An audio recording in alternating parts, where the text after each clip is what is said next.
प्रिय पालक, इस वीडियो को बहुत ध्यान से देखें और बहुत ध्यान से समझने की कोशिश करें, क्योंकि ये आपके बालक की शिक्षा और उसकी नई शिक्षा पद्धति से संबंधित है। इन दिनों सभी स्कूल्स जो हैं वो बच्चों को प्रोजेक्ट बेस्ड लर्निंग सिखा रहे हैं, यानी बच्चों को ऐसे प्रोजेक्ट जो वो घर पर बनाते हैं अपने मित्रों की सहायता से, अपने पेरेंट्स की सहायता से। और इस प्रोजेक्ट बेस्ड लर्निंग को देने का कारण ये है कि पहले जब हम पढ़ते थे तब शिक्षा जो है वो शिक्षक जो कक्षा में पढ़ाता था, बच्चा जो कक्षा में सीखता था बस उसी पर आधारित होता था, घर पर उसका कोई प्रयास नहीं होता था। पर जब बच्चे को किसी काम के लिए कोई प्रोजेक्ट दिया जाता है तो बच्चा उस प्रोजेक्ट को अपने घर ले जाकर उस जो सीखा हुआ उसका ज्ञान है उसको इम्प्लीमेंट करके उस प्रोजेक्ट को बनाता है। इससे बच्चा बहुत सारी ऐसी चीजें सीखता है जो कक्षा में सीखना संभव नहीं होता है। दूसरा, वो जब इन सब चीजों के माध्यम से सीखने का प्रयास करता है तो वो लंबे समय तक सीखता है और इससे उसके राइट ब्रेन का भी, यानी दिमाग के जो दाहिने हिस्से का विकास होता है वो होता है, और वो बहुत जरूरी भी होता है चहुमुखी विकास के लिए। इसे हम इस तरह से भी समझ सकते हैं कि यदि किसी बच्चे को गांधी जी का जीवन परिचय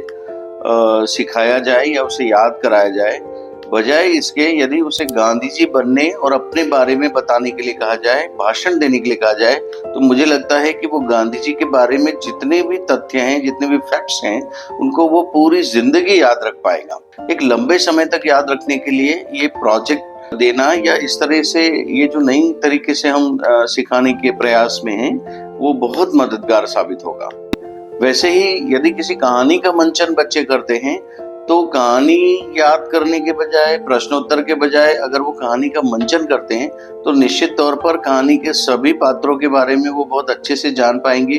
कहानी को लंबे समय तक अपने दिमाग में रख पाएंगे और इससे जुड़े हुए जितने भी प्रश्न उसकी परीक्षाओं में आएंगे निश्चित तौर पर वो उसको बेहतर तरीके से हल कर पाएंगे। तो ये पद्धति बच्चों के लिए बहुत बहुत महत्वपूर्ण है। हमें शिक्षकों को इसमें सहयोग देना चाहिए और बच्चों को भी एनकरेज करना चाहिए कि वो इन सब तरीकों से, इन नए तरीकों से सीखने की कोशिश करें। वैसे ही जब कोई प्रोजेक्ट बनाने के लिए दिया जाता है, जो ऐसा कार्य जो बच्चे क्रियात्मक रूप से घर पे करते हैं, तो उन्हें इन सब को बनाने के लिए जो है रिसोर्सेस की जरूरत पड़ती है, मटेरियल्स की जरूरत पड़ती है। बच्चा ये सीखता है कि मटेरियल कहाँ से लाऊंगा, मैं किस कीमत पर लाऊंगा, कम से कम कीमत में मैं इस प्रोजेक्ट को कैसे बना सकूंगा। इसके अलावा उसका कंटेंट जो प्रोजेक्ट वो बना रहा है उसके बारे में वो जानकारी हासिल करता है, उसके कंटेंट के बारे में जानकारी हासिल करता है। फिर वो सारी जानकारियों को एक समायोजन करके वो ग्रुप में क्रम से जमाता है, उसको फिर प्रेजेंट करता है। कैसे उसको प्रेजेंट करेंगे, उसकी पैकेजिंग कैसी होगी ताकि टीचर्स को या जो भी देखने वाले हैं उसको वो इम्प्रेस कर सके। तो ये एक प्रेजेंटेशन स्किल भी सीखता है। इसके साथ जब वो अच्छा प्रोजेक्ट बनाकर लाता है तो फिर उसको एक्सप्लेन भी करता है इस बारे में, उसके जो फैक्ट्स हैं, वो तथ्य हैं, उनको याद करता है, उसके बारे में ज़्यादा से ज़्यादा नया सीखने की कोशिश करता है और वो टीचर के सामने बोलता है। इससे उसकी प्रेजेंटेशन स्किल्स भी डेवलप होती है। तो इस तरह से अगर हम देखें तो हर प्रोजेक्ट बच्चे को मल्टी डायमेंशनल टीचिंग देता है, बहुआयामी शिक्षा देता है, और ये प्रोजेक्ट्स जो हैं आजकल की आधुनिक शिक्षा का एक हिस्सा है। भारत सरकार या हम कहें शिक्षा विभाग भी यही चाहता है कि बच्चे जो हैं वो सिर्फ किताबी ज्ञान हासिल नहीं करें बल्कि वो हाथ से कुछ करना सीखें। इसको थोड़ा ऐसे भी समझ सकते हैं कि यदि एक पंखे को रिपेयर करना है, मैं आपको भाषण के जरिए सिखाऊं, बजाय इसके हम उसको बच्चे को हाथ में कुछ पंखे रिपेयर करने के लिए दें और फिर उनसे कहें कि इसको दोबारा करें, तो